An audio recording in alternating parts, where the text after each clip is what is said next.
Hi, so my name is Cristina Vaca, and I grew up in Cambridge, Massachusetts, which is the epicenter of all things biotech. And it's what inspired me to become a scientist and what later led me here to Chicago to pursue my PhD. And now that I'm here, everyone is talking about how do we build the biotech ecosystem here in Chicago?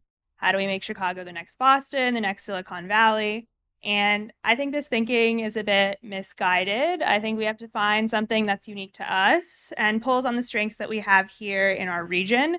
And I think this intersection of biotechnology and sustainability could be part of that.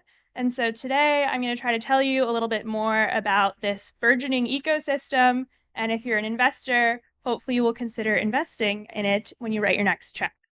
So what do companies that are at the intersection of biotechnology and sustainability look like? I generally like to think of them as falling loosely into one of these four categories, but I find that people generally understand it best through examples. So LanzaTech, for example, is based just north of here in Skokie, Illinois. They're a carbon capture company that uses anaerobic bacteria to make green fuels, chemicals, and materials. Ag tech companies are particularly strong here in the Midwest. Some of these are using things like gene editing to improve crop yields, make them more tolerant to things like climate change.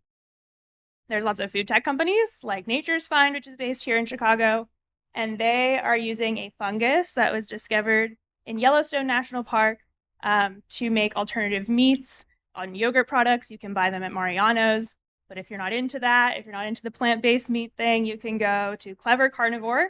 They are a Northwestern University spin-out that is growing actual animal cells in a lab to make cultivated proteins. And then lastly, remediation companies like Mycocycle, which is based in Bolingbrook, Illinois. And these companies in this category generally are carbon capture companies or circular economy companies. So all of these companies are using tried and true life science technologies in new ways to address climate challenges. So why should we care? Experts agree that more innovation is necessary if we want to reach climate goals. A BCG report recently estimated that about 50% of technologies that are needed to reach net zero emissions by 2050 are still under development. And so that's where early VC funding and government funding is really important. What does the market actually look like? We're coming out of a pretty muted investment landscape in the last couple of years, but people are still interested in climate, and climate tech investments have actually grown relative to total investments by both venture capital and private equity. But we're not necessarily investing in the right places.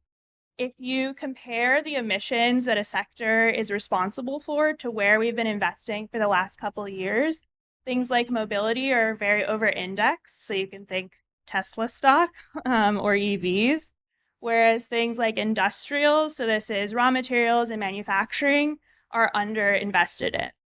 So I want to give you guys an example of how biology can address one of these really important climate challenges in one of these sectors that's under-indexed. Cement is responsible for 8% of total global carbon emissions. This is 4 times the aviation industry. And this is because traditionally, to make cement, you burn limestone, which releases carbon dioxide. This company, Biomason, which is based in North Carolina, they have found a way to make cement that instead sequesters carbon, inspired by marine ecosystems using microbes. And so what they're doing is using tried and true biotechnology techniques, I should say, to address a really important climate challenge. So why do I think the Midwest is where we should grow this industry?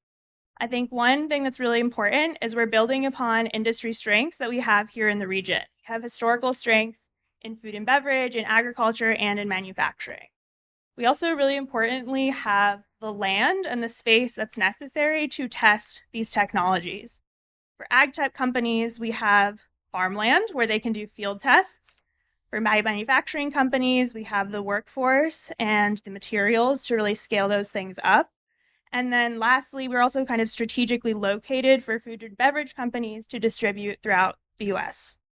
And then really importantly, we have the talent. We have farmers, we have manufacturing companies, and we have talent and scientists coming out of the universities and out of national laboratories like Argonne National Lab. And this is something that these types of companies have really struggled with. in major biotech hubs like Boston or Silicon Valley. A lot of these companies, like Biomason, are relocating to the Research Triangle in North Carolina, where they have more skills in these areas like ag, which we have lots of farmers here in the Midwest, so why don't we bring them here? So this is not just a theory. This is a map of all Midwest-based companies that I'm calling at the intersection of biotechnology and sustainability. And I would think it would be really great if we could create this burgeoning ecosystem and draw more companies that are in this region to the Midwest here. So I will end with some of my predictions for this sector in 2025. As we kind of come out of this slower investment era and we have more capital deployment in 2025, I think we're going to see a lot more money going to green energy and fuel companies, especially as we see additional strain on our power grid, additional power needed by both AI companies and quantum computing. And I think we'll also see a lot more of AI precision data companies, specifically in the ag tech space.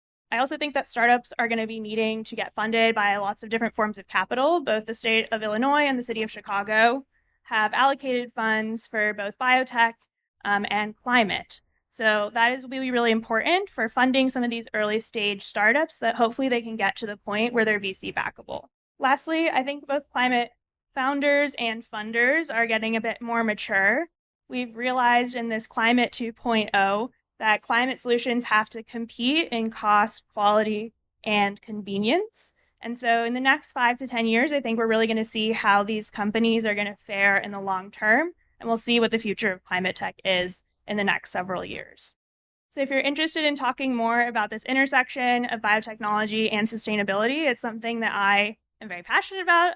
I think it's really cool as a foodie, as a scientist. And so if you're interested in getting that full list of over 100 companies that are operating here in the Midwest at this intersection, I'd be happy to share that with you and chat more. Thank you so much.